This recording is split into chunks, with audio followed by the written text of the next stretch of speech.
What's up, Scampers? It's that time of year again. It's time to winterize. Let's get to it. This process does require using the water pump, so the very first thing I'm going to do is switch the battery into the on position inside the trailer. And since I have a lead acid battery, the first thing I'm going to do is double check that my battery charge level is at 50% or more. If my battery level was at close to or below 50% charge, I would plug in my trailer using my adapter so I could plug it right in to my 110 outlet here at home. Next, I would make sure that my propane and my water heater are both completely shut off. I'm going to be running antifreeze through my system for this method, and I don't want to be heating it when it runs through the water heater. It is important to note that I have a tankless water heater in my 2023 Scamp, so if you've got a water heater with a tank, there's going to be a few more steps you need to do to winterize your water heater. It's important to look up the model you have and make sure you're doing the correct thing for your particular water heater. Now that my trailer battery's turned on, my propane and my water heater are both turned off, I'm ready to start winterizing my Scamp. Step number one would be to drain the tanks and get rid of any water that might be left in the trailer. I actually prepared for this at the end of my last camping trip. I dumped my freshwater tank, my gray and black water tanks, and I gave my black water tank a really good flushing just to get rid of any gunk that might be in there so it doesn't dry up and hang out for the season while it's not being used. Next, I would just double check that my gate valves are closed and my holding tanks are capped off. I just want to make sure that my freshwater tank's drain valve is twisted to the off position. I don't want to fill my tank with antifreeze and have it just pour directly onto the ground. So pointing this part of the valve directly toward the ground is the off position for my tank's drain valve. Now I can add food safe RV antifreeze into the freshwater tank right here on the back of the trailer. You want to make sure you've got the non-toxic version, and most layouts will require 2 to 3 gallons, but I'm going to do 3 just because I'd rather have too much than too little. It can be a little challenging to get fluids in here without a hose, so I like to use a funnel and some tubing to make this step a whole lot easier.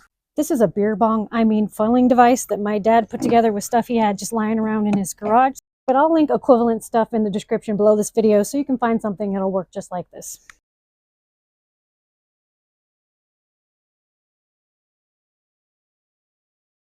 Simple as that, no mess, and I'm ready to move on to the next step. Now it's time to flip on my fresh water pump. With the water pump on, I can go to each fixture in the Scamp one by one and expel any water that might still be in the lines and pull that antifreeze from the freshwater tank through the system and dump it into the P-traps so everything gets winterized in one fell swoop. I'm going to start with the hot water side on each fixture just to pull any water that might be remaining in the water heater itself or the pipes through and get that antifreeze through the water heater because that's all it takes to winterize a tankless water heater.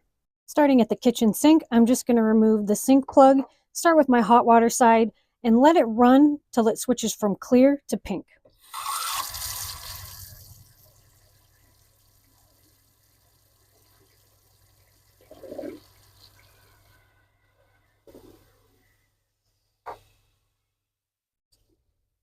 Then I'll switch over to the cold water side and do the same thing.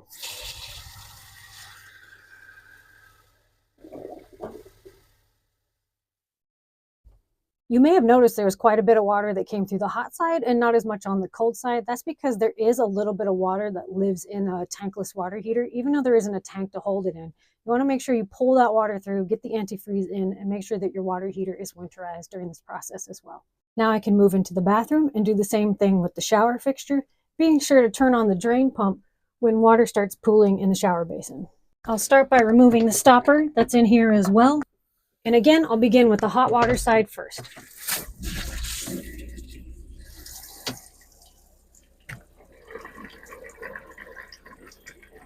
Plenty of pink came through, so I'll switch to the cold side.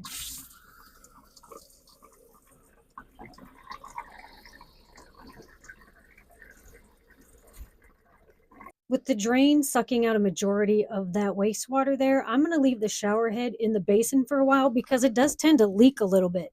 And this can actually stain your silicone caulking in here. I got a drop right here when I first dewinterized my Scamp at the Scamp factory, and it hasn't come out since. So this will stain, so you want to make sure that you watch out for leaks. And then I'll come back with a towel when I'm done with this process and clean up any excess antifreeze that's sitting in this basin just to avoid discoloration in the future.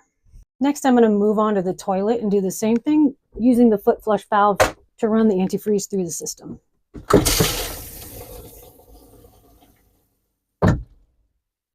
This leftover here is a good thing. You want that sitting on your seal through the season to keep it from drying out. And if you've got an outdoor shower, just be sure to repeat the same steps out here. I like to use a bucket to catch the antifreeze so it doesn't run into the ground.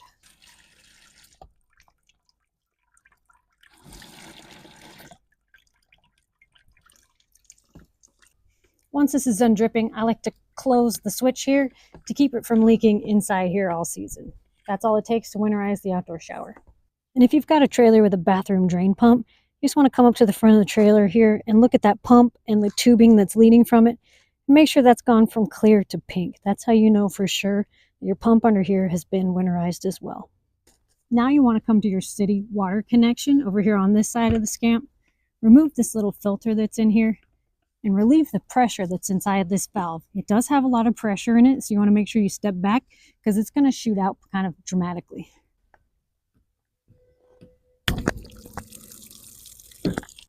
Once you see all that pink flowing out through here, you can put your screen back in, close it back up.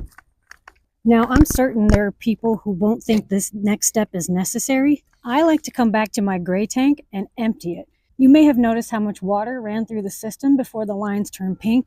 That means my gray water tank is full of a mixture of water and antifreeze. So just as a precaution to get that water out of the antifreeze mix, I'm going to drain my gray tank one more time. I've got a bucket here that fits perfectly under here. It's easy and it's a nice precaution just to make sure that all that water that's mixed in there doesn't cause the antifreeze to expand when it freezes. Little known fact, antifreeze can actually freeze. It just doesn't expand like water does. So if it's mixed with water, it might expand enough to do damage while it's in there. So as a precaution, I dump my gray tank one more time at the end of this process. I don't want to leave my gate valve dry for the entire season, so I'll show you what I'm going to do next. Then I'll come back inside, run some more pure antifreeze through the system, make sure that it fills the P-trap below the sink, make sure that some gets into the gray tank to protect the gate valve and make sure it doesn't stay dry or have a chance to freeze over the winter as well. That should be enough to protect the gray tank's gate valve through the season. Now I can turn off my water pump and clean up anything that might be left behind. Now I can shut off my shower head, hang it back up where it goes, clean up any excess in the bathroom. Now it's time to take care of all the batteries inside the Scamp. I've got 2 in my fan remote here. I'm going to remove these. I've got 2 in my thermostat here. Remove those. And I've got some spares I keep in this drawer in case any of those batteries go out on a trip. I want to remove all of these and not leave them out here for the winter to oxidize and corrode. And normally the next step would be to open this battery box and remove the trailer's battery from the trailer itself. The reason I don't need to bother with that is because I have a permanently mounted solar panel on the roof that acts like a trickle charger. So all I have to do is keep the snow off the panel itself and it'll keep the battery charged, and a charged battery won't freeze. But if you do need to remove your battery, don't worry. I did a whole battery maintenance video that I'll link at the end of this one that shows you how to remove your battery and refill the fluid levels in a lead acid battery and reinstall it come spring. So go ahead and reference that one when you're done watching this one, because this is a great time of year to check your battery's fluid levels. At this point, you want to check your windows and your vents just to make sure your trailer is fully sealed up if you store it outdoors like I do. But if you do store it somewhere safely indoors, you can leave the windows open to let it vent out. And a couple extra steps I like to take are to hang a few of these damp rid bags throughout the Scamp while it's stored for the winter. These will mitigate moisture slowly by sucking it out of the air, and you don't have to have your trailer plugged in or run a dehumidifier. If you do have the ability to stay plugged in, a dehumidifier is also a great solution, but these are power free, so I prefer to just hang some damp rid bags in here and check on them periodically. And something else you want to think about when you're storing your trailer for any long period of time is how to make your trailer least attractive to rodents. Mice and pack rats can make a home in your trailer during the winter because it's a warm, dry space that is very appealing to them.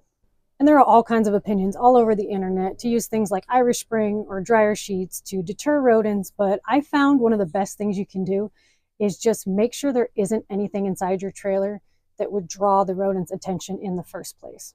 Since I'm allergic to nearly every synthetic fragrance ever made, my best strategy is just cleanliness. You may have noticed through this video that my Scamp is pretty squeaky clean, and that's not just for your benefit, it's to keep rodents out of my trailer all winter. So one of the obvious places you need to clean is your refrigerator. Any food particles or spills or drips will not only mold in here over the season, they'll actually draw critters. And there are places like behind these bins where drips can collect, and you wouldn't think to clean unless you remove these. So you want to make sure you take all of these out, clean the back, clean the door. Anything that's removable, remove it, give it a good cleaning. Make sure all the crevices behind it are nice and clean. Make sure there isn't any moisture, and just do your best to make sure there isn't any kind of food fragrance in the fridge that might draw a rodent's attention. Then I like to set my refrigerator to vent mode. That little switch right there will keep the refrigerator from closing all the way, so there's a little bit of air circulation, so it's not stuffy and moldy when you come back to open it up next season. After I wipe down and disinfect every possible surface, I like to remove all my dishes for the season as well, just so there's nothing in here at all that can smell like food to a hungry rodent. I'm also sure to remove anything that might seem like bedding to a rodent, such as toilet paper, paper towels, or even rags that they might like to use for insulation to stay warm through the winter.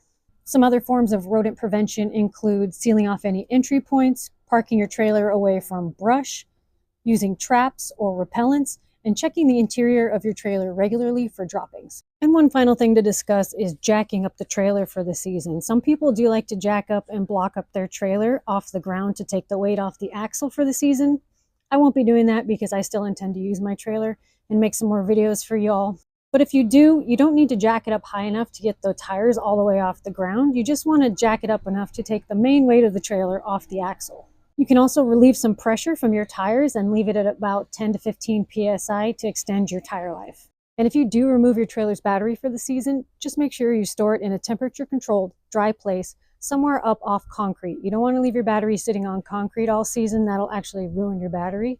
So put it up on 2x4s or something that isn't concrete, and place your battery on a trickle charger or a battery minder just to keep the battery charge level sustained throughout the season. Make sure you wrap up and store your power cord, and that's all there is to it. You've winterized your trailer. Thank you so much for watching this video. If you enjoyed this one, check out some of my other videos while you're here. Until next time, happy scamping.